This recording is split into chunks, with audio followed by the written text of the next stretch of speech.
Bonjour et bienvenue dans ce webinaire de la Société Santé en français. Mon nom est Adam Berada, je suis agent des relations publiques à la SSF et je suis ravi de vous accueillir aujourd'hui pour cette nouvelle série de webinaires de l'année 2025 et vous me permettrez aussi de vous souhaiter la bienvenue ainsi qu'une très bonne année 2025. Avant de débuter, je me permets de vous partager quelques mots à propos de la Société Santé en français. Donc la SSF, comme on l'appelle entre nous, est un regroupement national dynamique qui a pour objectif de promouvoir le développement de la santé en français pour les communautés francophones et acadiennes vivant en situation minoritaire au Canada. La société est le point de rencontre de 16 réseaux régionaux, provinciaux et territoriaux, œuvrant à la concertation des partenaires intéressés à améliorer l'accès à des services de santé en français, et ce dans toutes les provinces et territoires où le français n'est pas la langue de la majorité de la population. La Société Santé en français reconnaît que ses bureaux à Ottawa sont situés sur le territoire traditionnel non cédé du peuple Anishinaabe-Algonquin, présent en ces lieux depuis des temps immémoriaux. La SSF honore les territoires traditionnels sur lesquels son personnel et ses partenaires vivent, travaillent et se divertissent. Notre objectif, donc, en rendant ces webinaires disponibles, est triple.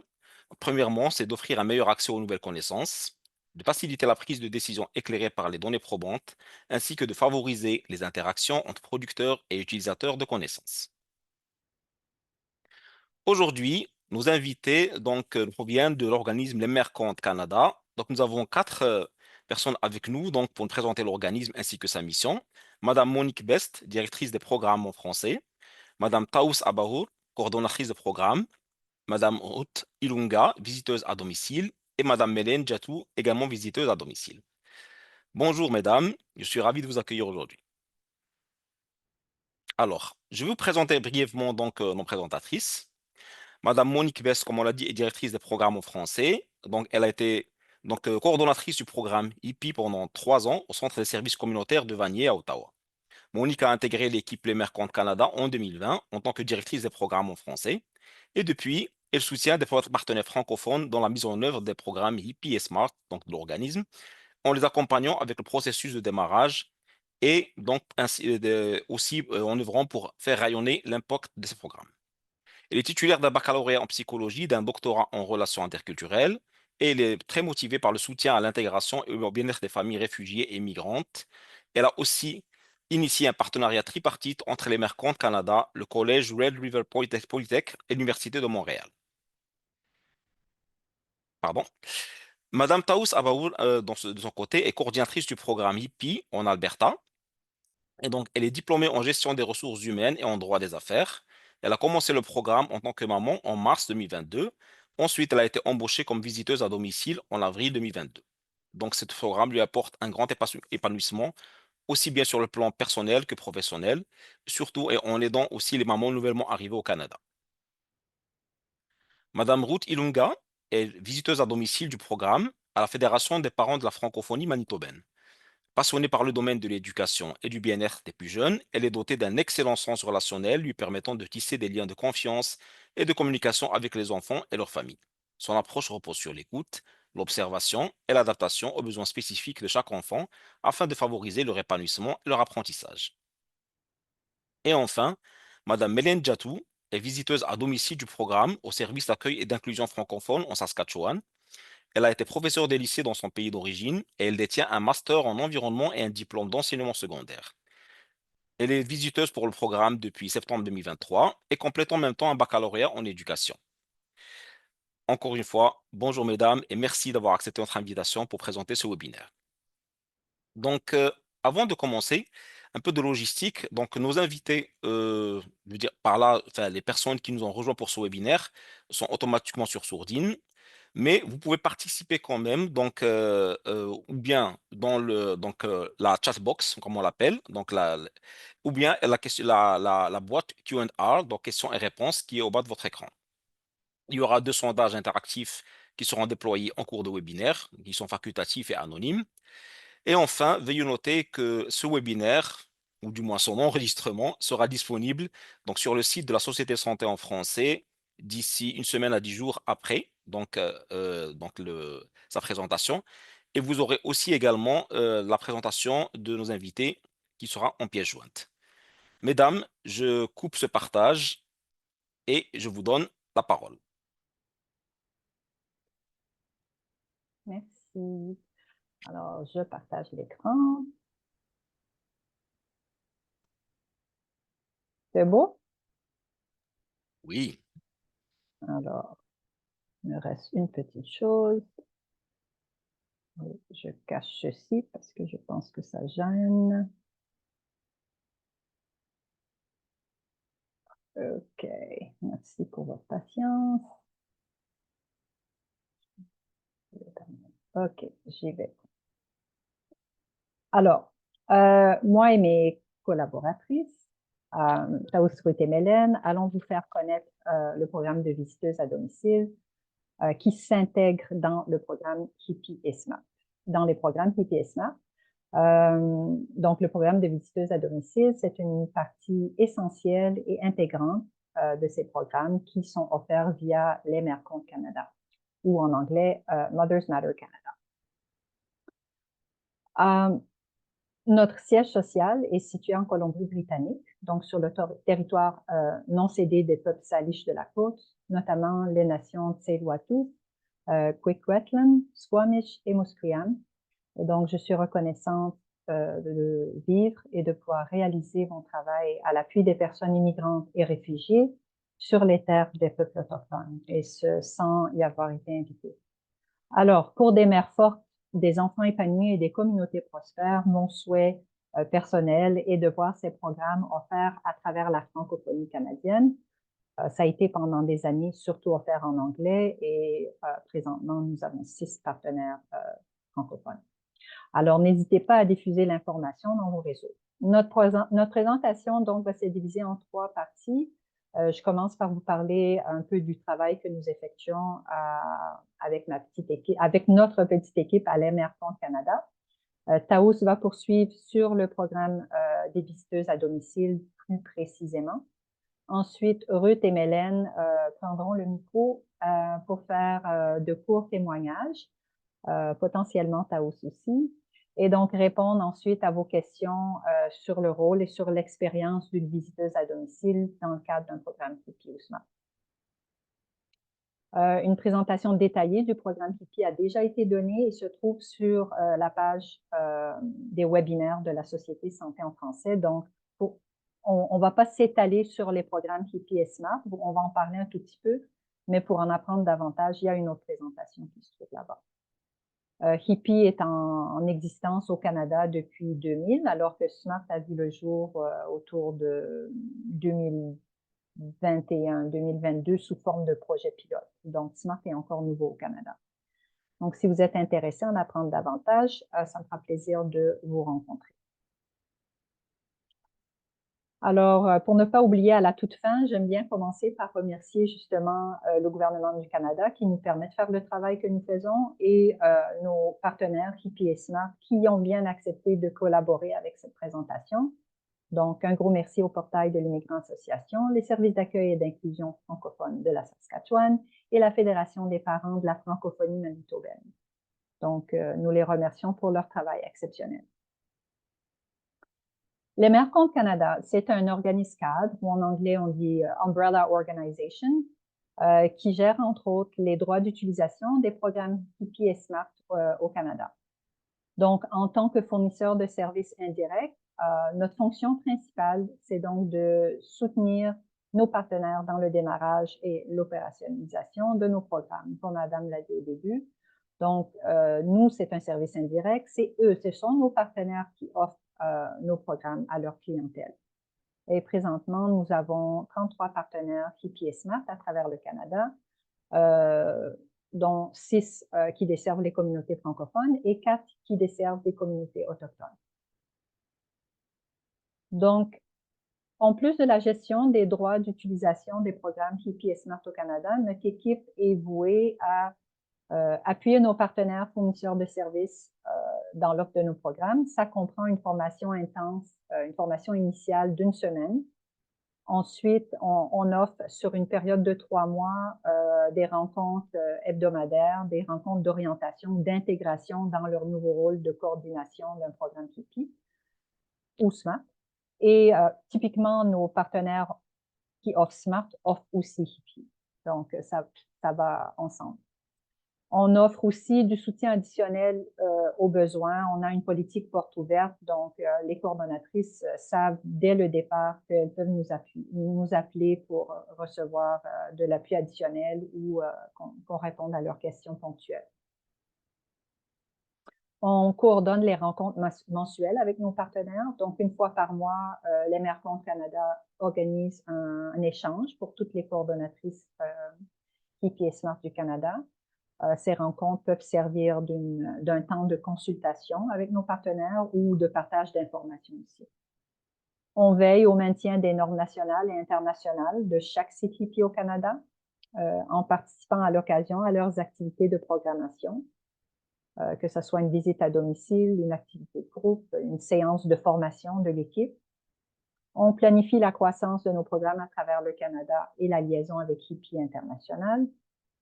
On fait pression sur le gouvernement afin d'obtenir plus de ressources pour les familles vulnérables. Dans la période du COVID, on a réussi à obtenir des tablettes pour pouvoir continuer à offrir les services virtuellement pour une période indéterminée au début, mais là, on est en train de revenir aux visites à domicile en personne. On organise des congrès nationaux et d'autres événements de sensibilisation. On coordonne aussi, en plus des programmes parents-enfants comme Hippie et Smart, un programme de perfectionnement professionnel pour les visiteuses à domicile et un programme de gestion du rendement. Donc, le programme de gestion du rendement, en fait, comprend un outil qui s'appelle ETO, qui veut dire Efforts to Outcomes, qui nous permet de recueillir de l'information et mesurer l'impact du programme ou les résultats. Ça nous permet aussi de partager l'information avec nos partenaires ou d'autres acteurs concernés, tels que nos bailleurs de fonds. On innove constamment, on participe à des études de recherche ainsi qu'à des activités de sensibilisation en vue de soutenir l'intégration des familles immigrantes et réfugiées. Je vous invite donc à nous suivre sur nos réseaux sociaux pour en apprendre davantage sur le travail de l'Emercon Canada. Alors, je ne vais pas lire la diapo, je vous laisse prendre connaissance du contenu. Elle présente certaines caractéristiques des programmes Hippie et Smart. Donc, les personnes réfugiées et immigrantes francophones hors Québec vivent leur parcours d'intégration dans des systèmes anglophones.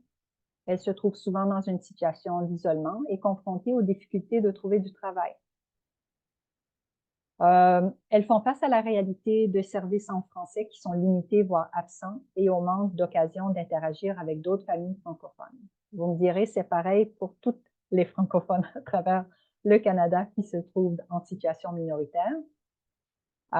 Et comme tous les autres francophones, ceci met à risque leur culture, leur langue, leur identité personnelle et leur bien-être lors d'une période de leur vie qui est déjà remplie de défis. Donc, voici la nuance. Le processus d'établissement et d'intégration peut représenter une expérience chargée d'émotions, particulièrement pour des mères avec des jeunes enfants. Alors, des programmes accessibles en français, comme Hippie et Smart, sont très importants pour les familles qui rencontrent de multiples défis. Donc, accessibles non seulement parce qu'ils sont là et ils existent, mais accessibles dans le sens que ce sont des programmes de visite à domicile. Donc, les personnes qui pourraient peut-être difficilement se déplacer pour participer à des programmes peuvent quand même en bénéficier. Les mères qui ont participé dans les programmes de visite, dans les programmes Hippie et Smart, et les mères qui le souhaitent ont la possibilité d'être embauchées ensuite comme visiteuses à domicile. Alors, nos programmes sont des programmes gagnants, gagnants, gagnants. Je l'ai dit lors de la présentation à la Société de santé en français il y a quelques années. Donc, les enfants gagnent, les parents gagnent, les visiteuses à domicile gagnent. Quand la maman est bien, les enfants, la famille est bien, la communauté est bien. Donc, on pourrait même dire gagnant sur 4 points. Donc, nos programmes visent des résultats à court, à moyen et à long terme. Donc, on voit que pour la visiteuse à domicile, déjà, c'est un programme qui crée de l'emploi.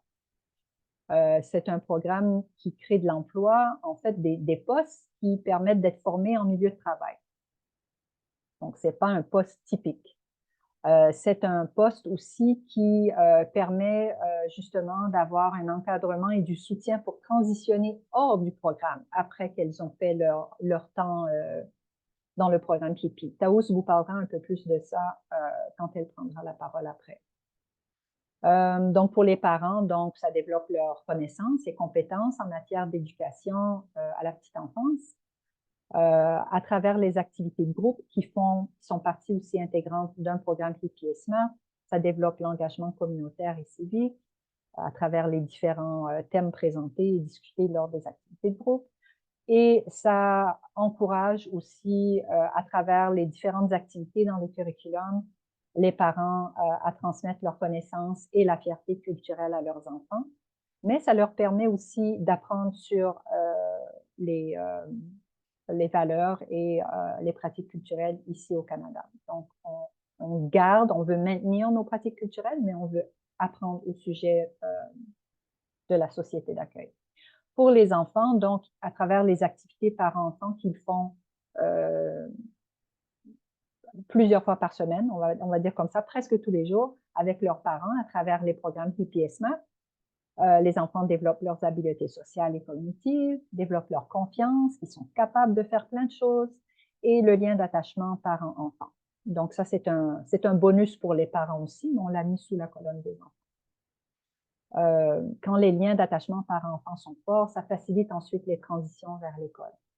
Et donc, les programmes PPS Smart, à la base, ce sont des programmes de préparation pour l'école et on peut dire pour la vie aussi. Alors, un des résultats souhaités de nos programmes est que les mères qui, avant le programme, étaient socialement isolées, connaissent maintenant les ressources qu'elles ont besoin, qui sont là dans leur communauté, dans leur ville, et disposent des connaissances essentielles envers le développement et le bien-être de leurs enfants et de leur famille. Donc, la diapo montre ici 3 indicateurs de changement positif. Donc, l'augmentation du nombre de mères qui lisent 3 jours ou plus par semaine avec leur enfant. Donc, au début de l'année, on trouvait, ça, ce sont des données de l'année passée, parce qu'on fait un rapport de gestion du rendement à chaque année. Donc, l'année passée, au début de l'année, si on regarde l'ensemble des familles, l'ensemble des parents KIPI qui ont participé l'année passée, au début, 36% lisaient à leur enfant 3 jours ou plus par semaine, et celles qui lisaient 3 jours ou plus par semaine à la fin de l'année, donc on trouve que le chiffre a atteint presque 80%. Ça ne veut pas dire que la balance, les 20% ne lisent pas à leur enfant. Ça veut dire que ce 20%-là, il y en a qui lisent tous les jours et il y en a qui lisent une fois par semaine. Donc, on ne présente pas toutes les données ici. En ce qui concerne le sentiment d'appartenance communautaire, on voit qu'au début, je ne vais pas vous lire tous les chiffres, vous voyez bien qu'il y a une augmentation du nombre de familles, le nombre de parents qui, au début de l'année, ressentaient un sentiment d'appartenance à leur communauté, alors qu'à la fin de l'année, on voit que le nombre de parents qui ressentent un sentiment d'appartenance augmente. La même chose pour le nombre de familles qui disaient avoir 3 amis ou plus, le nombre de parents, pardon. Donc, on voit que là aussi, il y a une augmentation. En lisant notre rapport annuel sur notre site web, vous verrez qu'il y a d'autres indicateurs de changement. On verra par exemple que plus de mères se sentent confiantes à enseigner à leurs enfants.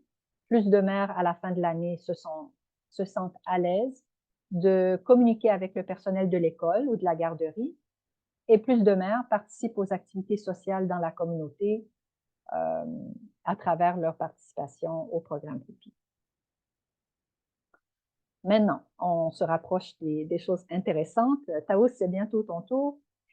Alors, on regarde les résultats en ce qui concerne les visiteuses à domicile. Donc, je présente aussi 3 différents indicateurs pour lesquels on a vu un changement important dans le nombre de visiteuses à domicile qui ont atteint un niveau de compétence avancé. Donc, on voit qu'au début, il y avait seulement 16% qui avaient un niveau avancé des connaissances sur les ressources communautaires afin d'appuyer les familles, alors qu'à la fin, 72% des visiteuses à domicile avaient un niveau avancé. Donc, si on regarde les 2 autres indicateurs, Celle qui avait un niveau avancé à la fin de l'année est passée à 71 pour être capable de soutenir les parents avec les interactions sociales. Et on voit aussi une belle augmentation du nombre de visiteuses à domicile qui savent maintenir des limites professionnelles avec les parents. Je rappelle qu'ils ont atteint un niveau avancé. Ça ne veut pas dire que la balance n'établisse pas des limites professionnelles, mais peut-être qu'elles sont à un niveau intermédiaire ou débutantes, dépendant de où elles sont dans leur parcours. Ça fait combien d'années qu'elles sont dans le programme IPI. D'autres indicateurs intéressants qu'on ne voit pas ici, par exemple, c'est qu'à la fin de l'année, plus de visiteuses à domicile se sentent capables de développer la compréhension des mères sur le développement et la croissance saine de leurs enfants. Alors, je passe la parole à Taous et elle va me faire un petit signe de tête si je ne change pas assez rapidement, si je ne tourne pas assez vite les pages, si je ne change pas la diapo. Merci, Taous. Super, merci Monique. Alors, les visiteuses à domicile, qui sont-elles? Les visiteuses à domicile sont bien sûr au cœur du programme IPI à travers le monde. Elles sont recrutées généralement dans la même communauté que les parents. Ils parlent souvent la même langue et elles sont idéalement des mères qui participent ou qui ont déjà participé au programme. Donc, l'année passée, 40% des visiteuses à domicile étaient des mères du programme.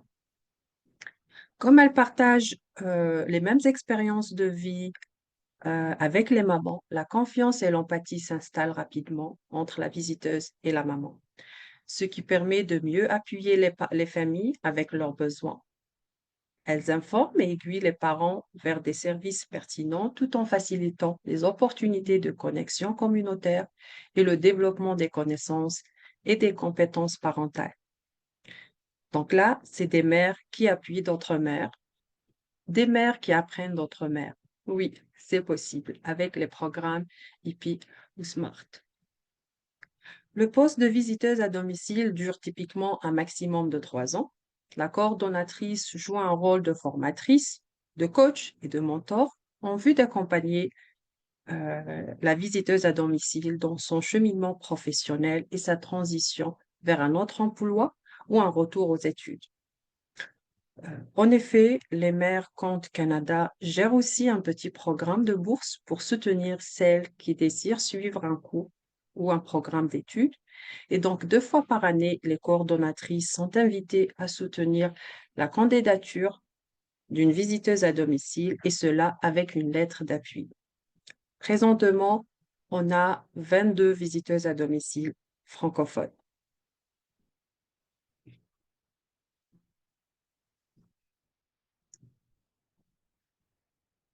Et là, donc, même si les visiteuses à domicile embauchées peuvent avoir un diplôme ou avoir occupé un poste professionnel dans leur pays d'origine, il faut comprendre que le poste de visiteuse à domicile est un poste paraprofessionnel.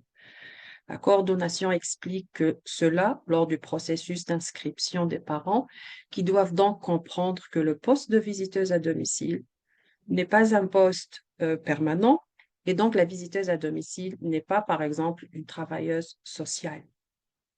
Cependant, les mères embauchées comme visiteuses à domicile sont capables d'acquérir les connaissances et les compétences requises pour livrer le programme IPI ou SMART, pour appuyer les familles du programme et pour les aiguiller vers les bons services aux besoins.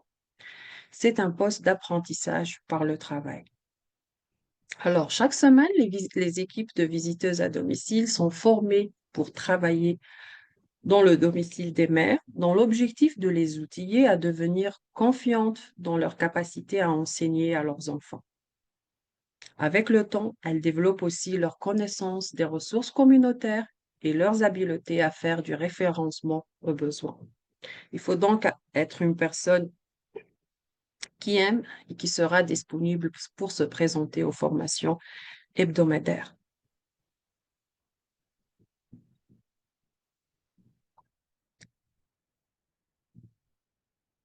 Avec tout l'appui qu'elles apportent aux mamans, nous avons vu que les visiteuses à domicile profitent elles aussi de leur participation au programme IPI ou SMART.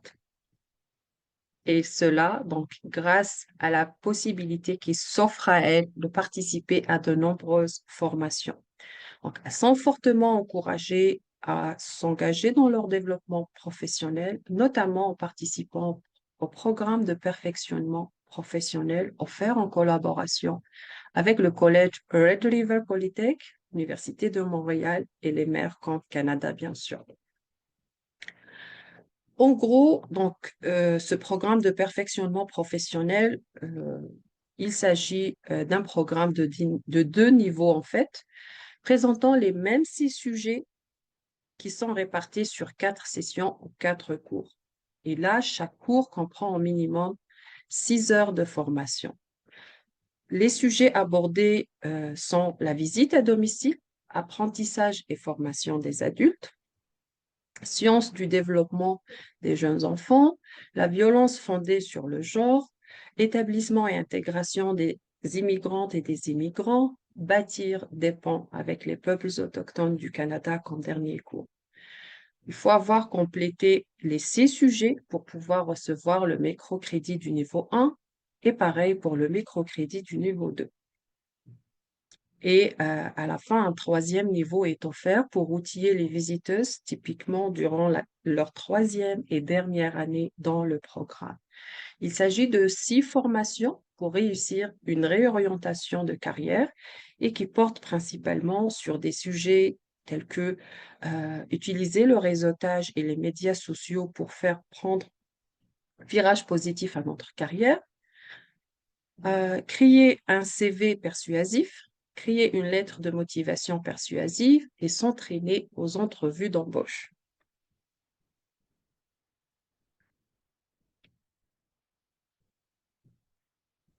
Donc là, passons maintenant, après avoir fait le tour, quelles sont d'après vous les tâches principales d'une visiteuse à domicile?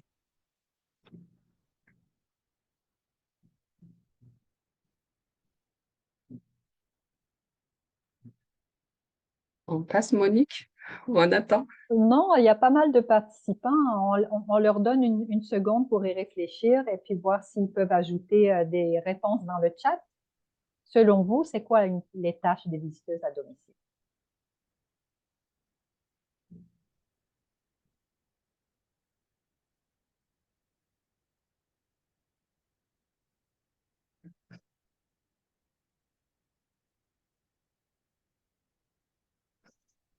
Donc, on a livré le programme.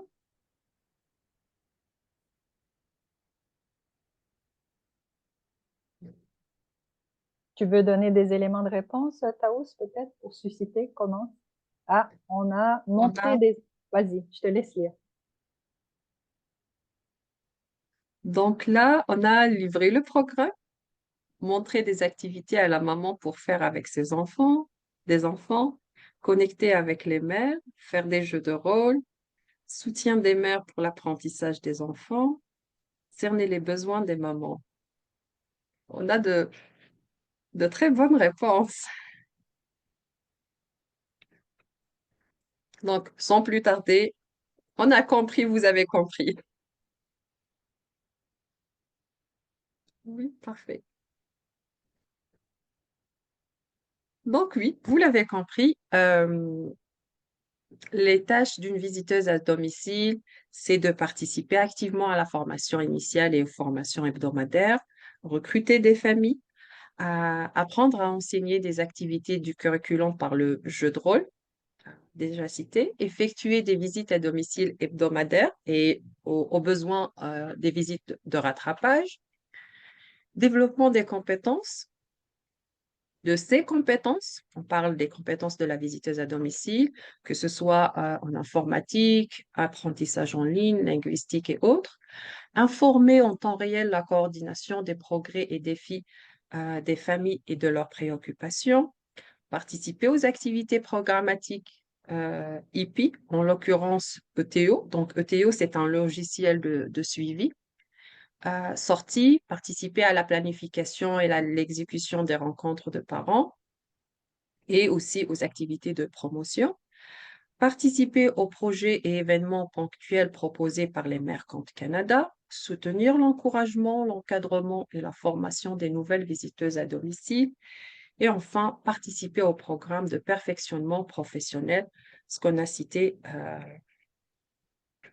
ultérieurement, et autres opportunités de formation. Donc là, maintenant, après avoir vu cela, on a le plaisir de vous partager une vidéo de 3 minutes sur le programme EPI Alberta en français. Et donc, après la vidéo, on va enchaîner avec les témoignages.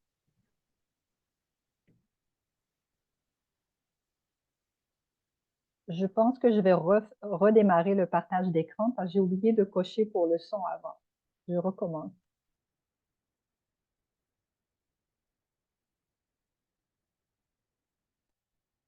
Et on y va.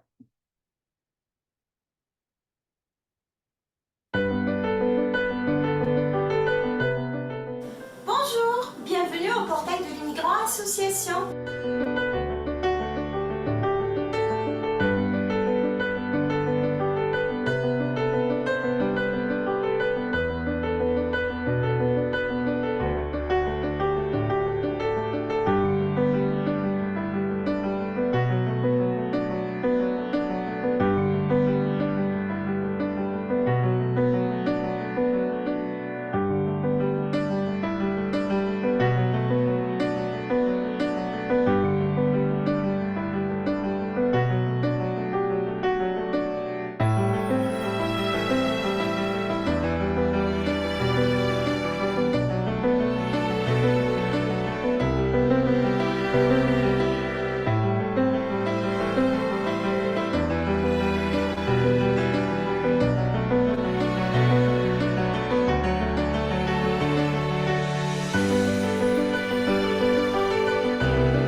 Merci, Monique.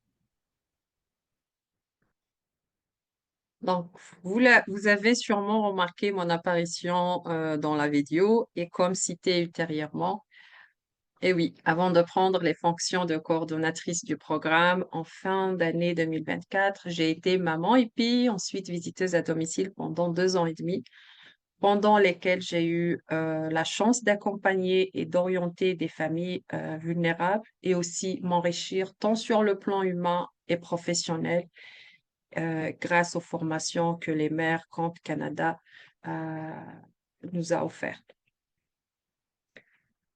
Là maintenant, je donne la parole à Ruth de la Fédération des parents de francophonie manitobaine qui vous fera un court témoignage sur son expérience de visiteuse à domicile. Mylène de la Société pour l'accueil et l'inclusion francophone de la Saskatchewan témoignera à son tour. Merci. Bonjour tout le monde. Alors, moi, c'est Ruth, comme c'est présenté avant. J'étais une ancienne maman hippie avant de devenir une visiteuse à domicile. Euh, Mon expérience, elle est telle que je, j'essaie de l'exprimer euh, d'une façon un peu différente. Ça veut dire, j'imagine un parent qui était juste isolé, seul, timide, nouvellement arrivé ici, ne connaissant personne. Et elle a eu l'occasion d'apprendre qu'il y avait le programme hippie. Déjà, c'est moi qui l'ai recruté. Alors, je lui ai parlé du programme. Et cette famille avait un enfant qui avait un problème de langage. On a aidé la maman, on l'a expliqué c'est quoi le programme hippie. Après certaines séances, elle a pris confiance en elle. Elle s'est rendue compte que elle pouvait maintenant elle-même transmettre la matière à son enfant et ça l'a mis en confiance de savoir que elle est capable de former son enfant et nous l'avons aidée avec les matériels et avec la méthode d'apprentissage. Elle a découvert qu'il y avait plusieurs façons d'aider son enfant et ça l'a aidé aussi à sortir de l'isolement. Alors, je trouve que pour moi, le rôle des visiteuses à domicile, ce n'est pas seulement d'apporter des matériels didactiques, mais aussi d'aider la maman à sortir de l'isolement et de se sentir en confiance. C'est vraiment quelque chose de, de très intéressant pour moi. Et puis, ça fait plaisir quand on on se sent accepté, on se met, on est en confiance de transmettre quelque chose à un parent, à un adulte, et lui, en retour, peut le transmettre à son enfant. Et en entendant les témoignages, en voyant comment les choses se passent, ça, c'est vraiment une bonne expérience pour moi. Et puis, les parents qui se sentent en confiance de savoir que c'est lui qui est le premier enseignant de son enfant, c'est un grand impact dans la vie de cette maman. Voilà un peu ce que je peux dire pour le moment. Merci Ruth. La salle aura l'occasion de poser des questions après. Merci beaucoup. Mélène? Merci de me donner la parole. Je suis Mélène Diatou et je voudrais parler de mon expérience en tant que visiteuse à domicile. Mais je ne saurais parler de cette expérience sans parler de, de, de l'impact déjà en tant que maman du programme, parce qu'avant d'être visiteuse à domicile, j'ai été maman du programme. Et c'est le premier interface avec le Canada qui m'a permis de sortir de ma bulle, être maman hippie, pour avoir une visiteuse qui vient m'aider. C'est vrai que j'étais déjà dans le domaine de l'éducation, mais j'étais renfermée sur moi-même. Donc, le programme hippie, premièrement, m'a aidé à m'intégrer, à me sortir de l'isolement. Et maintenant, en tant que visiteuse à domicile, le programme m'a permis de m'intégrer à un groupe parce que lorsqu'on est visiteuse à domicile, on n'est pas seul. On a justement une coordonnatrice, on a un groupe de visiteuses et travailler avec des visiteuses à domicile m'a permis de pouvoir comprendre le programme, de pouvoir être encouragée dans la tâche de visiteuse à domicile. Donc, avant même d'y aller, avant de rencontrer des familles, j'ai été formée, motivée par mes pairs, par la coordonnatrice qui est vraiment ouverte et gentille. Et maintenant, le programme de visiteuses à domicile, moi en tant que visiteuse à domicile, étant déjà bien outillée, motivée, j'ai pu rencontrer des familles.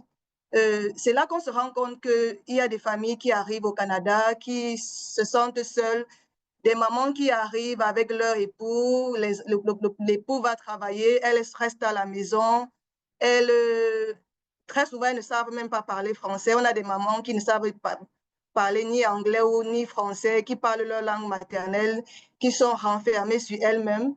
Donc, le programme Hippie nous a permis justement d'entrer en contact avec ces mamans et de leur montrer qu'elles ne sont pas seules, qu'elles peuvent être comprises. Donc, au-delà même de leur montrer qu'elles peuvent enseigner leurs enfants, le programme Hippie permet de briser l'isolement social, on ne le dira pas assez. Briser l'isolement, permettre aux mamans de pouvoir s'ouvrir, parler et surtout aussi, justement, leur parler du curriculum, leur montrer quelles sont les premières enseignantes de leurs enfants. C'est ça mon expérience en tant que visiteuse à domicile. Donc, montrer aux parents qui sont les premiers éducateurs, leur enseigner ou bien leur expliquer qu'ils ne sont pas seuls. Il y a par exemple la communauté ou bien le service d'accueil qui appuie avec peut-être le matériel. On a eu des mamans qui disaient qu'elles ne savent pas comment faire pour communiquer et elles ont été appuyées avec des ordinateurs. Elles sont accompagnées comment faire pour s'intégrer dans leur environnement et aussi les réunions que nous avons pu faire ou bien des activités permettent justement aux mamans et de se connaître. Donc, finalement, des mamans deviennent amies, comme on l'a dit dans la présentation, c'est vraiment réel. C'est beau à vivre. Donc, je ne peux pas parler de hippie sans sourire. Quoi. Ça a été, que ce soit en tant que maman ou comme visiteuse, je ne sais pas quoi dire ça, mon point gagnant au Canada dès mon arrivée, cela a facilité mon intégration, cela m'a permis d'avoir des amis, cela me permet de parler aux mamans, de leur dire de ne pas se sentir seule, de ne pas être frustrée. Bref, je pense qu'en tant que visiteuse à domicile, je ne peux être qu'heureuse, quoi. Donc, peut-être je reviendrai ou bien je dirai d'autres détails avec des questions. Merci, Mélène. Donc, Adam, je pense que l'animation maintenant te revient. Merci infiniment, mesdames. Moi, je préfère toujours couper ma caméra pour me concentrer plus sur le contenu donc, de nos invités. Et ce que vous avez présenté, aussi bien les programmes en eux-mêmes que les expériences de visiteuses, c'est vraiment très inspirant. Pour moi, vous apportez de l'espoir quand même à ces moments-là, donc qui bénéficient donc de ces programmes-là. Et franchement, je vous dis déjà de mon côté un grand bravo pour ce que vous faites. Mais maintenant, on va ouvrir donc la période de questions-réponses à notre public. Ah, il semblerait qu'on ait déjà une question. Oh, un commentaire plutôt, donc de Madame Alisha Larsen qui dit que c'est très inspirant. Merci, effectivement. Je confirme, c'est vraiment inspirant. Donc là, vous pouvez réagir sur le chat ou bien sur la boîte donc questions-réponses si vous avez des questions pour nos invités par rapport à leur activité. Mais peut-être donc en attendant que les gens inscrivent leurs questions, moi j'en ai aussi que quelques-unes pour vous, mesdames, si vous me permettez. Donc, comment se déroule, je parle en général pour celles d'entre vous qui ont été ou qui sont toujours visiteuses à domicile, comment se déroule la planification de votre travail en tant que visiteuse? Comment vous vous préparez à aller voir ces jeunes mamans qui ont besoin donc, de votre soutien et de votre expérience?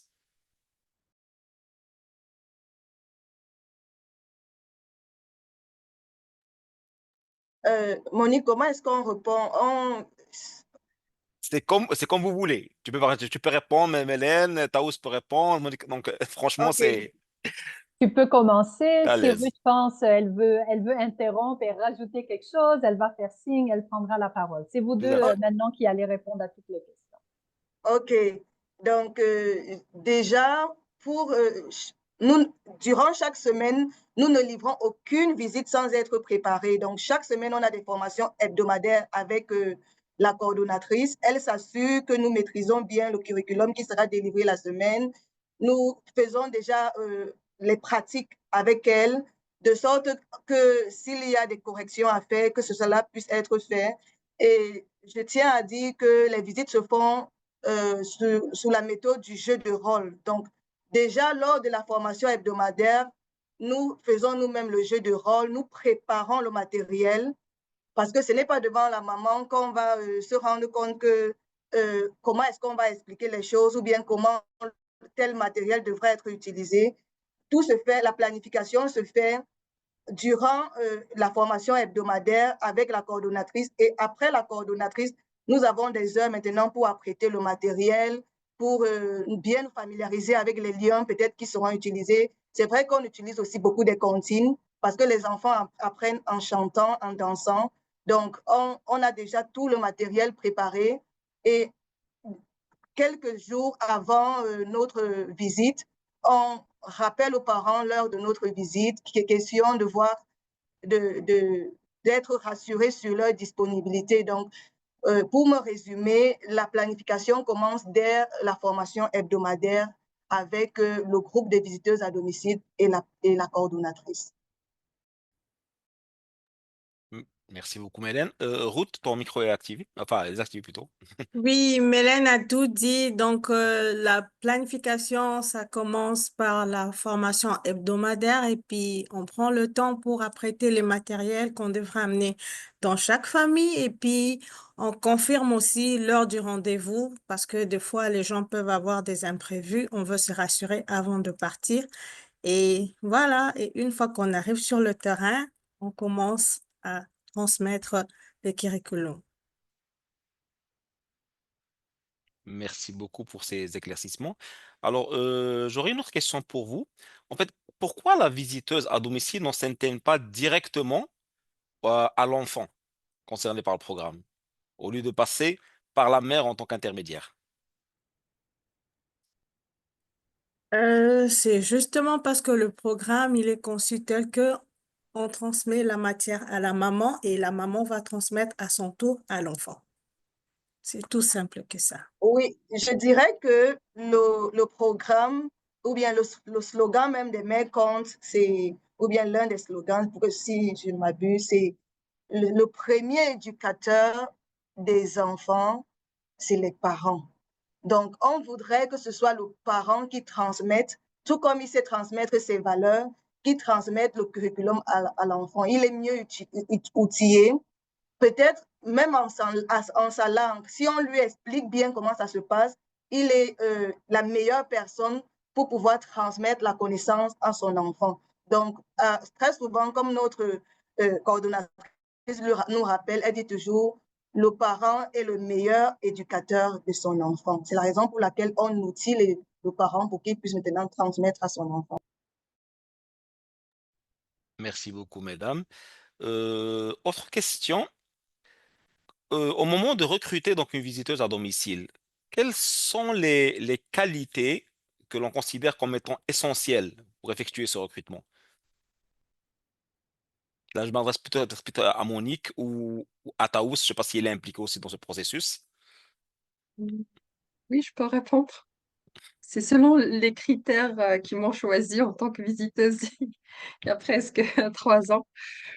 Donc, je dirais les qualités principales pour recruter une visiteuse à domicile, c'est d'abord avoir une personne qui est dotée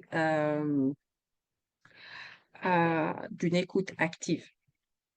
Parce que là, on travaille avec des familles, des mamans vulnérables, donc doit être à l'écoute.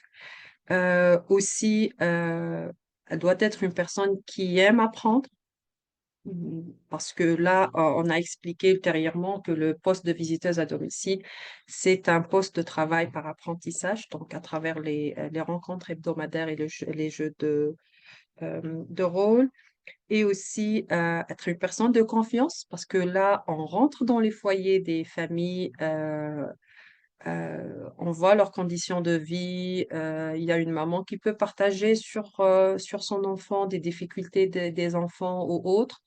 Donc, on doit être vraiment des personnes de confiance et aussi, je dirais, des personnes généreuses dans le sens qui aiment partager les infos qu'on a.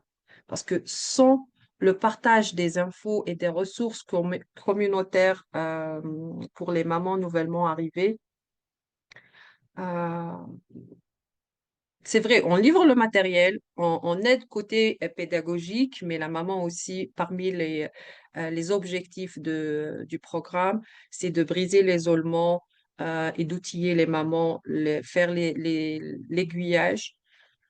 Donc, je dirais que c'est les qualités principales. Merci beaucoup, Taous.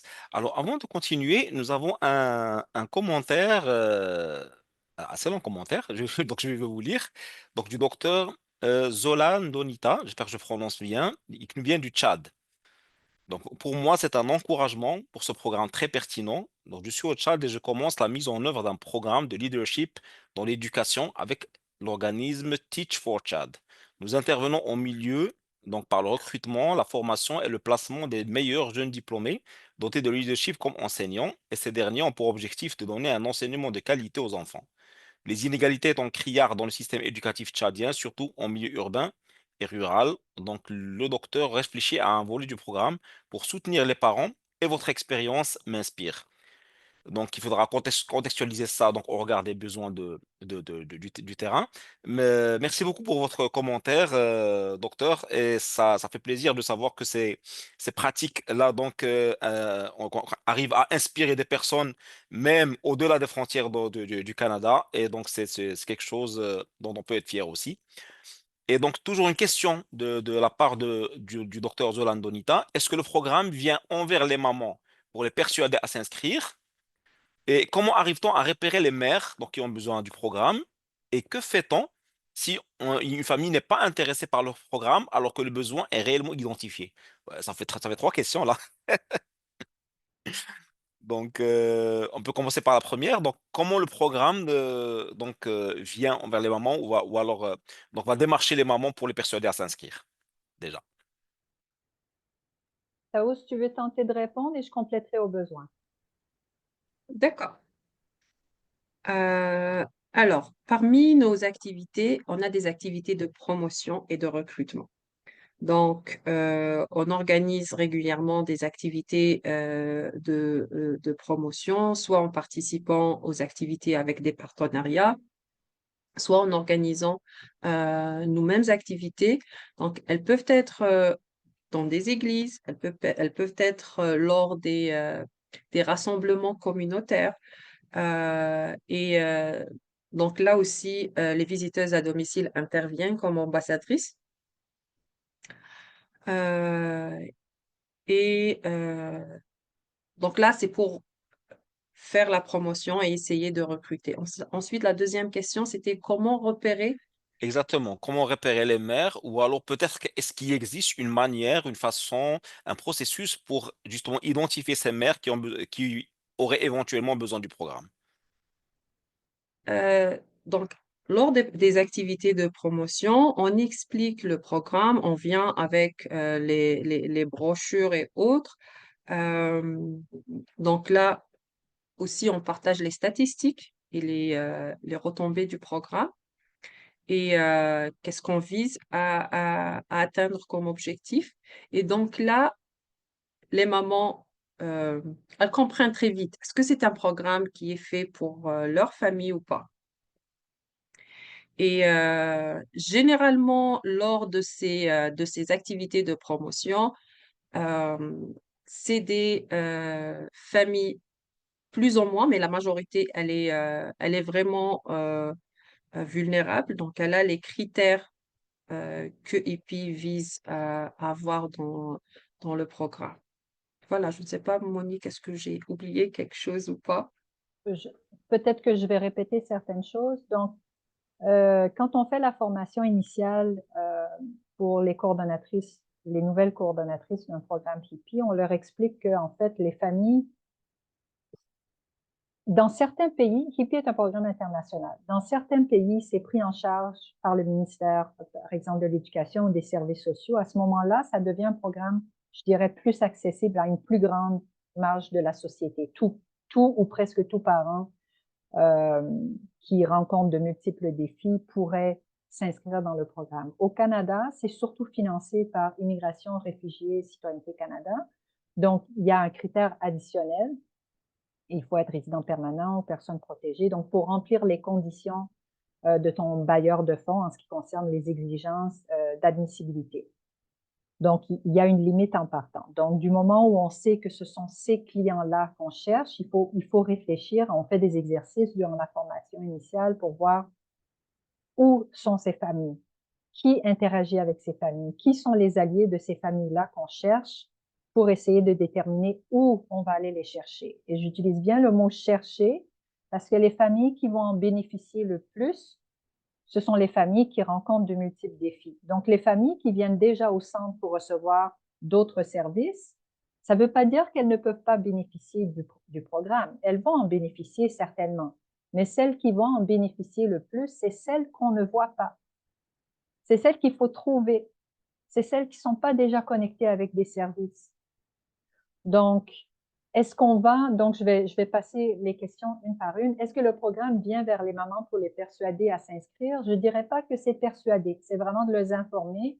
Voilà, il y a un programme où on a trouvé les mamans quand on est allé vers elles. Dépendant de nos partenaires, si on est en milieu rural ou plutôt en milieu urbain où on sait que dans tel bâtiment, par exemple, il y a beaucoup de familles immigrantes, ça peut carrément être du porte-à-porte en termes d'activité de promotion du programme. On lance le pitch à la personne qui ouvre et on lui demande si elle a 2-3 minutes pour entendre au sujet d'un programme. Ça peut être à un arrêt d'autobus qui est près de l'immeuble. On sait que les parents vont prendre leurs enfants à la descente. On est là avec nos petites brochures. Celles qui veulent bien nous entendre, on leur parle du programme. Donc oui, on va, dans la mesure du possible, si on veut inscrire une famille qui va rester dans le programme, parce que c'est un programme d'une intervention qui s'étale sur 30 semaines typiquement. Donc, c'est un gros engagement de la part du parent. Il faut qu'il s'engage à recevoir une visite à domicile une fois par semaine sur 30 semaines. C'est pas tout le monde qui est prêt à ça non plus. Donc, on a parfois des gens qui s'engagent, mais qui changent d'idée en cours de route parce que c'est un trop grand engagement pour eux. Mais les mamans qui peut-être sont bloquées à la maison parce qu'elles ont plusieurs enfants, n'arrivent pas à se rendre parce qu'elles n'ont pas de voiture aux activités de groupe prévues pour les mamans, pour ces mamans-là, qui autrement n'auraient pas accès ou ne seraient pas informées sur les programmes et les activités de la communauté, c'est ces mamans-là qui vont en bénéficier le plus. Même si d'autres vont en profiter et apprendre des choses, c'est celles qui sont les plus isolées ou qui rencontrent de multiples défis qui vont en profiter le plus. Que fait-on si une famille n'est pas intéressée par le programme? On ne fait rien du tout. On peut pas imposer le programme aux familles. On peut juste les informer et puis ça s'arrête là. Comment on arrive à repérer les mères? En fait, je pense que je l'ai répondu. C'est deux questions qui étaient similaires, les deux premières. Et Taous a touché sur l'importance de créer des partenariats avec ce que je disais tantôt dans notre exercice de formation initiale où on doit identifier où pourraient se trouver les familles qu'on cible. Donc, on identifie les emplacements, les endroits qu'elles pourraient fréquenter et aussi qui sont les alliés, qui sont les personnes qui servent peut-être déjà ces familles-là, des cliniques de vaccination, des banques alimentaires, les écoles. Donc, on essaye de s'assurer de rencontrer les bonnes personnes, de se faire un allié là-bas, leur parler du programme et là, il y a du référencement qui se fait. Donc, une enseignante qui voit une famille, elle sait que cette famille-là a un enfant d'un bas âge qui pourrait être admissible au programme HIPPY. Elle va communiquer avec Taous, par exemple, qui est coordonnatrice du programme à Calgary, et lui dire « Hey, j'ai une bonne famille pour le programme, est-ce que vous avez encore de la place? » Alors, j'espère, Dr. Donita, que ça répond bien à vos questions. En tout cas, le docteur confirme, c'est très bien compris. Merci pour les réponses. Félicitations. Et donc, nous arrivons donc à la fin de ce webinaire. Pendant que vous pourrez prendre le temps, s'il vous plaît, de reprendre ce petit formulaire de satisfaction qui vient de s'afficher sur votre écran. Je voudrais prendre un petit moment pour remercier nos invités. Merci beaucoup, Monique. Merci, Taous. Merci, Ruth. Merci, Mélène, pour donc cette présentation et votre témoignage qui est vraiment très inspirant. Je le dis encore, vos activités apportent quand même beaucoup d'espoir à pas mal de personnes et surtout, on sait que effectivement, ça compte pour les mamans et les mamans effectivement comptent.